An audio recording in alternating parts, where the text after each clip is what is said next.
लखीमपुर खीरी जिले में लोकसभा चुनाव की तैयारियां जोर शोर पर हैं। ऐसे में लखीमपुर खीरी में बसपा प्रत्याशी अंशय सिंह कालरा लगातार जनसंपर्क करते नजर आ रहे हैं। इसी को लेकर बसपा प्रत्याशी अंशय कालरा कस्बा खीरी पहुंचे। कस्बा खीरी में उन्होंने डोर टू डोर जनसंपर्क किया, वहीं लोगों से बसपा के पक्ष में वोट मांगे। वही बातचीत के दौरान उन्होंने बताया कि जनता त्रस्त है, जनता परिवर्तन चाहती है। साथ ही उन्होंने ये भी कहा कि भारतीय जनता पार्टी संविधान विरोधी पार्टी है। लोग हार्ट अटैक से मर रहे हैं, अस्पताल हैं, हार्ट का डॉक्टर नहीं है। कोरोना वैक्सीन जल्दबाजी में वाही लूटने के लिए बनाई गई थी, आज वही वैक्सीन देश के लिए नासूर बन गई है। उन्होंने ये भी कहा कि भारतीय जनता पार्टी का 400 का नारा हंसी का विषय है। इसके अलावा जिस तरीके से वो जनसंपर्क करते नजर आए, तो ऐसे में जनता उनके साथ लगातार सहयोग बनाती दिखाई दी। उत्तर प्रदेश में 2024 के लोकसभा चुनाव की सरगर्मियां तेज हो गई हैं। ऐसे में मैं लखीमपुर खीरी में मौजूद हूं, जहां खीरी लोकसभा से हमारे साथ हैं इस वक्त बसपा प्रत्याशी अंशय सिंह कालरा उर्फ रॉकी। मैं उनसे बात करूंगा कि आखिर जो चुनावी मुहिम चल रही है उसमें जिस तरीके से बीजेपी की एक बार लहर दौड़ गई थी, आखिर इस वक्त क्या बसपा की लहर दौड़ेगी? मेरे साथ इस वक्त है, बहुत स्वागत है सर आपका। किस तरीके से इस बार रहेगा? जी देखिए, बदलाव होना निश्चित हो चुका है। माननीय बहन जी की रैली के द्वारा अब हमारे पास सबूत के द्वारा सिद्ध कर रहे हैं हम कि सारी जनलहर आज हमारे साथ है। पिछले बीते 10 सालों के अंदर जनता के साथ जो उत्पीड़न किया गया, उनको प्रताड़ित किया गया, आज जनता समझ चुकी है कि भाजपा के पास जुमलेबाजी के अलावा उनको देने के लिए कुछ नहीं। एक चीज मैं रोकना चाहूंगा, जिस तरीके से अजय मिश्र टेनी जिन पर कई बड़े आरोप लगे थे, उनके लड़के पर बड़े आरोप लगे थे, उसके बावजूद जो बीजेपी ने एक बार फिर उनको मैदान में उतारा है, उसके लिए क्या करेंगे? आरोप लगे थे नहीं, आरोप उन पर भी लगे हुए हैं। वो कातिल है उनका बेटा, वो बहुत जल्दी कोर्ट में सिद्ध भी हो जाएगा। आप उनसे सवाल पूछते हैं तो वो कहते हैं कि अभी कोर्ट में सिद्ध नहीं हुआ।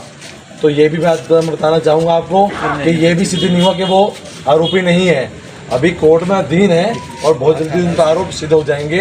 उनके 600 गवाह हैं उस चीज़ के, उस चीज़ से बातचीत शुरू सकती है। अच्छा, 400 पार बीजेपी का बहुत बड़ा नारा है ये 400 पार, इस पर क्या कहेंगे आप? जी देखिए, ये तो हंसी का विषय है। आप सबको पता है कि जुमलेबाजी की अगर कोई पार्टी हमारे देश के अंदर है तो वो केवल एक ही है। अगर आप उनसे पूछो तो 400 पार कहते हैं, आप जनता से पूछ के देख लो, जनता 400 पर हार कहती है। अच्छा, जिस तरीके से कांग्रेस के दावे हैं, बड़े दावे हैं, सपा के बड़े दावे हैं कि बसपा शायद कहीं पिछड़ रही है, तो उसके लिए क्या कहेंगे? जिस तरीके से वोटरों की संख्या आप में बहुत ज़्यादा बताई जा रही है, क्या वो आपका सपोर्ट करेंगे?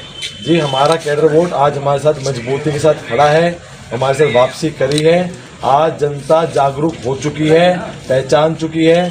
10 साल सरकार को बरतने के बाद यह बात समझ चुकी है कि अगर उनका कोई साथ देने वाला है तो केवल बहुजन समाज पार्टी है और उनकी भलाई केवल इस पार्टी के साथ ही हो सकती है। अच्छा, एक चीज़ और पूछूंगा, कोरोना वैक्सीन जिसको सभी ने लगवाया था, हमारे देश की जितनी भी जनता है, उस पर भी कहीं ना कहीं बड़ी मुहिम छिड़ी है, इसके लिए क्या कहेंगे आप? जी देखिए, जल्दबाजी में करे हुए सरकार के फैसले आज हमारे को नुकसान दे रहे हैं। आप देखेंगे, इसको 3-4 भागों में अगर मैं चिन्हित करूँ, आपको विस्तार से बताता हूँ इस बारे में। देखिए, यहीं से शुरू करते हैं, पहले यहाँ से जड़ से शुरुआत करो, फल पे बाद में पहुँचेंगे। आज इस लोकसभा के अंदर सड़क नहीं है, मार्ग नहीं है, आने जाने के कहीं रास्ते नहीं है। अगर आज किसी गांव देहात में कोई बंदा बीमार हो जाए, उसको कोई हृदय की दिक्कत हो जाए, वो शहर तक आने तक ही मर जाता है। शहर तक कोई बच के आ भी गया तो शहर में कोई अस्पताल नहीं है, अस्पताल है तो हृदय का कोई डॉक्टर नहीं है। उसके बावजूद यहाँ से रेफर करा जाता है तो फिर 200 किलोमीटर उसको जाना पड़ता है। उसका कारण कहाँ से शुरू हो रहा है? जो जल्दबाजी में कोरोना की वैक्सीन बनाई गई थी केवल वाहवाही लूटने के लिए, आज वो वैक्सीन नासूर बन गई है हमारे देश का।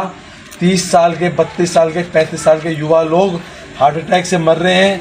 आज तक सरकार इस पर चुप थी, उन्होंने अध्ययन नहीं किया, अपनी गलती नहीं मानी। आज जब विदेशी कंपनियों ने अध्ययन करके ये साबित कर दिया है कि खून के थक्के जम रहे हैं उस वैक्सीन से, तो मजबूरन उनको ये बात माननी पड़ी है और उसमें हाँ भर रहे कि हाँ ये कारण है। आज तक सरकार शो कहाँ पे रही थी, मैं ये पूछना चाहता हूँ। अच्छा, एक चीज़ और है, बीजेपी ने चालू किया है आयुष्मान कार्ड, लेकिन जो गरीब जनता है, उस गरीब जनता की माने तो आयुष्मान कार्ड का कहीं लाभ ही उनको नहीं मिलता, उसके लिए क्या कहें? जी देखिए, यहाँ पे जो भी स्कीम आ रही है, जो भी योजना है, परियोजना है, सारी फेल है। ये केवल दिखावे के लिए है। जितना पैसा ये पार्टी प्रचार करने में खर्च करती है उसका 1/3 भी अगर अपनी जनता पे कर देती तो आज इनको मुफ्त में राशन बांटने की जरूरत ना पड़ती। जो राशन बांट के अपनी छाती ठोक रहे हैं कि हमने बहुत बड़ा काम कर दिया, आपको मैं बताना चाहूँगा सरकार की सबसे बड़ी विफलता का जो सबूत है वो मुफ्त राशन ही है। अगर मुफ्त राशन बांटना बंद कर दें तो सरकार की सारी विफलता सामने आ जाएगी। आज युवा बेरोजगार है, कमाई का कोई साधन नहीं बचा, सरकार विवश है, मजबूर है राशन बांटने के लिए। नहीं, आप बात सुनिए, ऐसे नहीं। अगर सरकार ने राशन बांटना बंद कर दिया तो जनता भूखमरी से मरना शुरू हो जाएगी। ये सरकार की विफलता है। बिल्कुल सही कहा, लेकिन आप अगर जीत कर आते हैं उसके बाद आपके विकास कार्य क्या होंगे, किस तरीके से रोजगार और युवाओं के लिए आगे कार्य होगा? देखिए, सर्वप्रथम हम अपने क्षेत्र के अंदर रोजगार प्रदान करेंगे, यहाँ पर लोगों को आर्थिक मदद करेंगे ताकि वह सक्षम बने, खुद कमाकर खुद खाने की एक सम्मानित जीवन जी सकें।